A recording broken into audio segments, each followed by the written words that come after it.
Assalamualaikum warahmatullahi wabarakatuh. Alhamdulillah, pada kesempatan ini saya akan menyajikan pembahasan tentang sumber atau dalil hukum syar'i bagian kedua, yaitu sunnah Nabi. Kita awali dengan pembahasan pengertian sunnah atau hadis.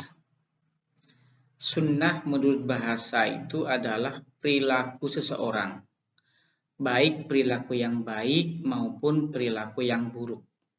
Seperti sabda Rasulullah SAW, "Man sanna sunnatan hasanatan", barang siapa yang berperilaku baik, fa'umila biha, lalu perilaku itu dilaksanakan oleh orang lain, kana lahu ajruha, maka dia mendapatkan pahala dari perilakunya, wa mislu ajri man amila biha, dan juga mendapatkan pahala seperti pahala orang yang mengamalkannya, la yanqusu min ujurihim syai'a, tanpa mengurangi sedikit pun dari pahala-pahala mereka yang mengikutinya. Wa man sanna sunnatan sayyi'atan, dan barang siapa yang berperilaku buruk, fa'umila biha, lalu perilaku itu dicontoh oleh orang lain, diamalkan oleh orang lain, kana alaihi wizruha, maka dia mendapatkan dosa dari perilakunya yang buruk, wa wizru man amila biha min ba'dihi, dan juga mendapatkan dosa dari orang-orang yang mencontohnya sesudahnya, la yang kusumin auzarhim syai'ah, tanpa mengurangi dosa-dosa orang yang mengikutinya sedikit pun. Rawah Ibnu Majah. Jadi berdasarkan hadis ini, kalau seseorang berperilaku baik, dicontoh oleh orang lain, dia dapat pahala dari perilaku baiknya sendiri, juga mendapatkan pahala seperti pahala orang yang mengikutinya. Sebaliknya, kalau orang berperilaku jelek, lalu perilaku yang jelek itu ditiru oleh orang lain, dia berdosa karena berperilaku jelek, dan juga mendapatkan dosa seperti dosa orang-orang yang mengikutinya, mencontohnya, tanpa mengurangi dosa orang yang mengikutinya itu. Oleh karena itu, maka kita harus hati-hati dalam berperilaku, terlebih kalau sebagai public figure.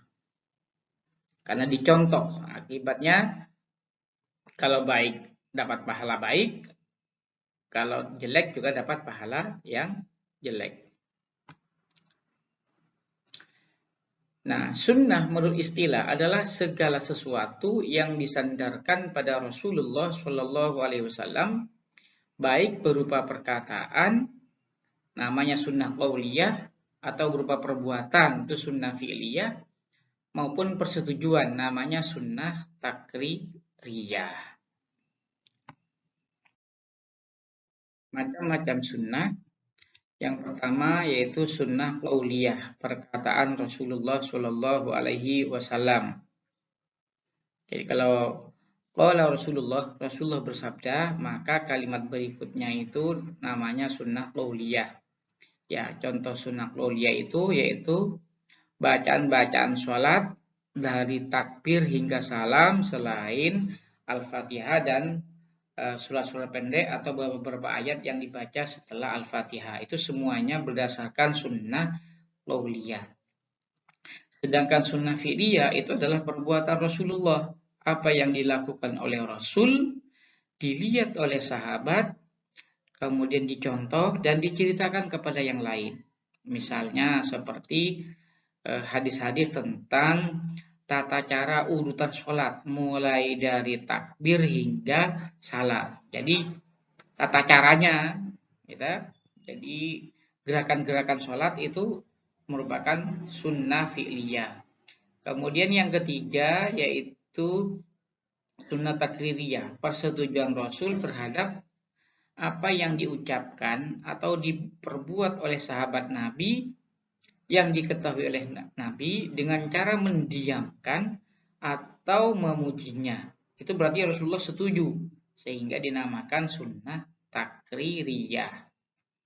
Contohnya misalnya ada hadis Nabi Ali bin Umar radhiyallahu anhuma qala Nabi sallallahu alaihi wasallam yaumal ahzabi la yusalliyanna ahadul asra illa fi bani Quraidah fa adraka ba'duhumul asra fit tariq faqala ba'duhum la nusalli hatta na'tiyaha wa qala ba'duhum bal nusalli lam yurid minna dzalika fadzukira dzalika lin-nabi sallallahu alaihi wasallam falam yu'annif wahidan minhum.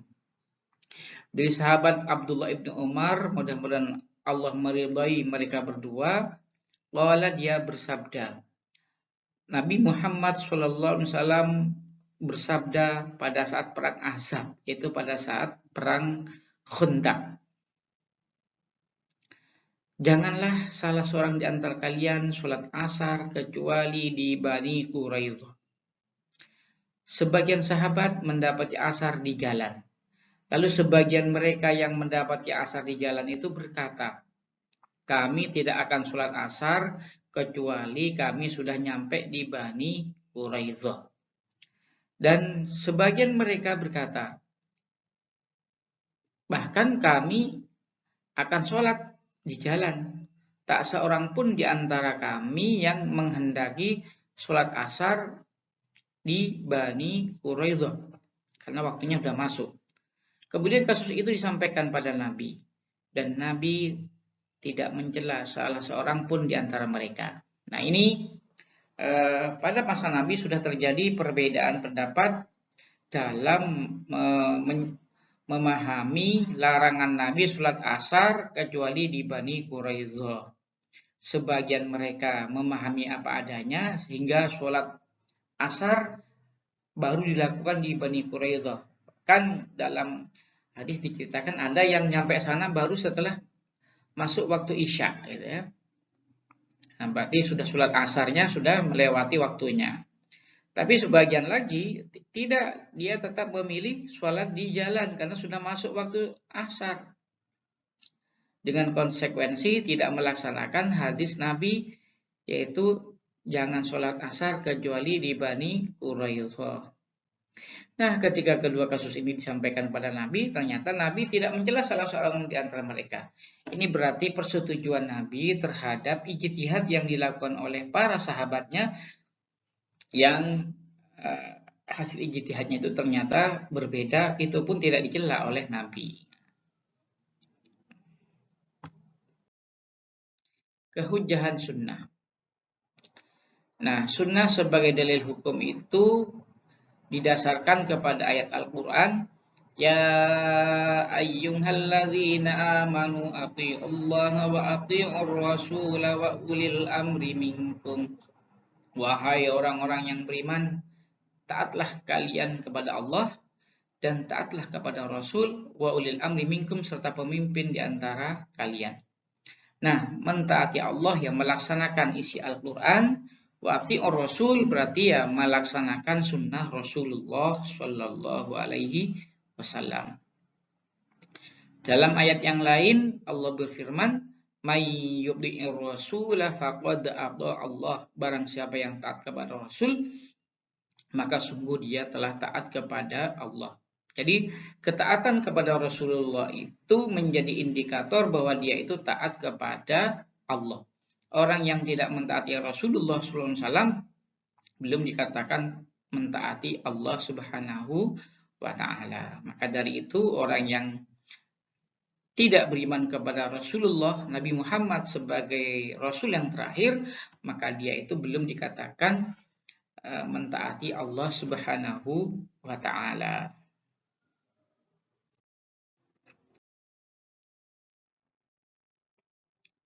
Nah, ucapan dan perbuatan Nabi Muhammad itu menjadi sumber hukum sejauh dimaksudkan sebagai sunnah yang memang untuk diikuti, yang itu terkait dengan hukum. Karena ternyata ada ucapan dan perbuatan Nabi yang bukan menjadi sumber hukum. Apa itu? Yang pertama yaitu ucapan dan perbuatan Muhammad dalam kapasitasnya sebagai manusia. Maka itu bukan sumber hukum. Misalnya Nabi Muhammad pergi kemana-mana itu ya naiknya ya naik onta misalnya. Itu tidak berarti naik onta itu adalah sesuatu yang utama. Itu pun ya kalau dikatakan hukumnya itu hanya sebatas mubah gitu ya. Tidak berarti naik onta itu lebih utama daripada naik mobil. Itu misalnya. Termasuk ya memakan 3 jari dengan 3 jari ya itu tergantung apa yang dimakan ya. Ya kalau makan soto ya jangan pakai 3 jari. Yang kedua, ucapan dan perbuatan Muhammad atas dasar pengalaman keduniaan. Seperti tata cara merawat tanaman atau strategi perang itu berdasarkan pengalaman keduniaan. Karena suatu ketika Nabi Muhammad memberikan nasihat tentang cara merawat tanaman. Setelah diikuti, ternyata tanamannya malah tidak bagus. Ketika disampaikan pada Nabi, kata Nabi, antum a'lamu bi umuri dunyakum. Kalian lebih tahu tentang urusan duniamu. Jadi kalau urusan keduniaan itu, kata Nabi, kalian yang ahli itu lebih tahu daripada Nabi Muhammad Shallallahu Alaihi Wasallam. Demikian juga strategi perang. Strategi perang dulu pada saat perang Khandaq misalnya, Nabi mengikuti pendapat Salman Al-Farisi untuk membuat lubang, ya, membuat parit di sekeliling kota Madinah untuk menghambat pasukan kafir Quraisy. Itu Nabi malah mengikuti pendapat Salman. Padahal sebelumnya Nabi berencana untuk menyambut tentara kafir Quraisy itu di luar kota. Yang berikutnya adalah ucapan dan perbuatan Rasulullah yang diikuti dalil bahwa ucapan dan perbuatan itu khusus bagi Rasulullah. Namanya sifat khususnya Rasul. Seperti Rasul menikah memiliki istri lebih dari 4 orang. Sementara umatnya dibolehkan maksimal 4 orang istri jika sanggup berbuat adil. Nah, istri Nabi beristri lebih dari 4 orang itu adalah sifat khususiyah Rasul yang tidak untuk diikuti. Bahkan kalau diikuti menjadi haram.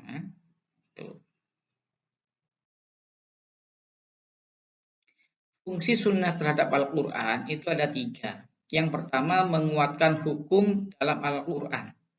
Misalnya perintah sholat itu ada dalam Al-Quran, wa aqimus sholah. Ada juga di dalam hadis, bunyal islamu ala khumsin, syahadati an la ilaha illallah wa anna muhammadah rasulullah, wa iqamis sholah. Islam dibangun di atas 5 perkara, yaitu syahadat, kemudian wa iqamis sholah, dan mendirikan sholat. Itu berarti keberadaan sunnah memperkuat hukum yang sudah ada dalam Al-Quran. Karena dalilnya ada Al-Quran dan juga ada As-Sunnah. Yang kedua, menjelaskan hukum yang ditetapkan Al-Quran.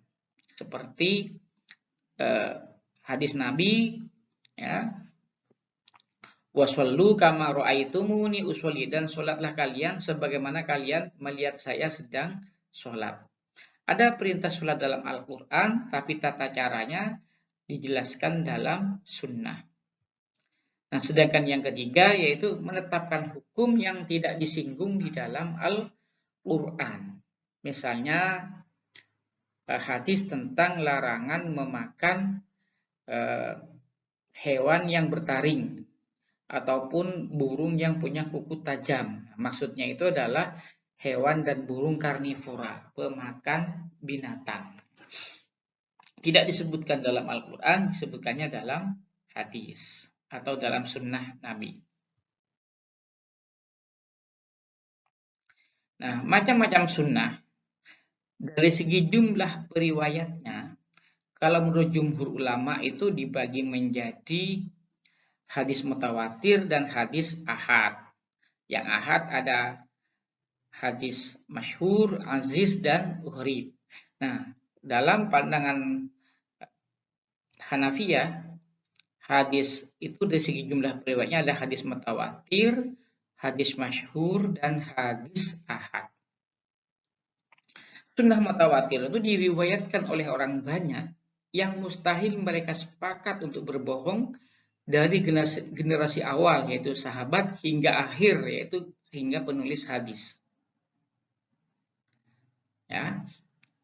Sedangkan sunnah masyhurah atau hadis masyhur yaitu sunnah yang diriwayatkan satu, dua, atau beberapa sahabat yang tidak sampai pada derajat mutawatir, kemudian diriwayatkan secara mutawatir oleh generasi berikutnya hingga penulis hadis. Sedangkan hadis ahad adalah hadis yang diriwayatkan oleh perorangan atau beberapa periwayat yang tidak mencapai tingkat mutawatir. Nah, hadis mutawatir ini qat'iyul wurud, dipastikan berasal dari Nabi. Sedangkan hadis masyhur qat'iyul wurud anis sahabah, dipastikan, kalau hadis masyhur itu dipastikan diriwayatkan oleh sahabat. Kalau digambarkan, ya, macam hadis ini seperti ini. Hadis mutawatir, generasi pertama itu banyak, kedua, ketiga, keempat itu banyak. Anggap aja keempat ini penulis hadis, sudah ya. Kalau masyhur, generasi pertamanya itu sedikit, generasi sahabat, tapi generasi berikutnya banyak. Nah, jadi dengan demikian, kalau hadis mutawatir pasti berasal dari Nabi, kalau hadis masyhur pasti diriwayatkan oleh sahabat. Kalau hadis ahad ya seperti ini, perorangan. Nah, kalau contoh hadis mutawatir yaitu man kadzaba alayya muta'ammidan falyatabawwa maq'adahu minan nar, gitu ya. Nah, yang hadis masyhur contohnya seperti innamal a'malu binniyat wa innamal likulli imri'in ma nawa.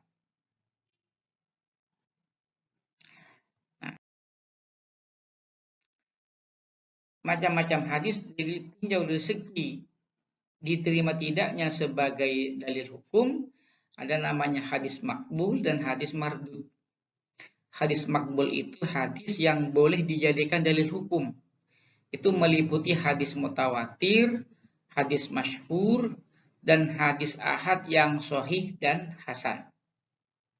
Nah, sedangkan hadis mardud itu hadis yang tidak boleh dijadikan sebagai dalil hukum, yaitu hadis ahad yang dhaif. Kenapa? Karena kalau hadis ahad yang dhaif itu masih diragukan berasal dari Nabi Muhammad SAW. Demikian penjelasan tentang hadis. Akhirul kalam. Wassalamualaikum warahmatullahi wabarakatuh.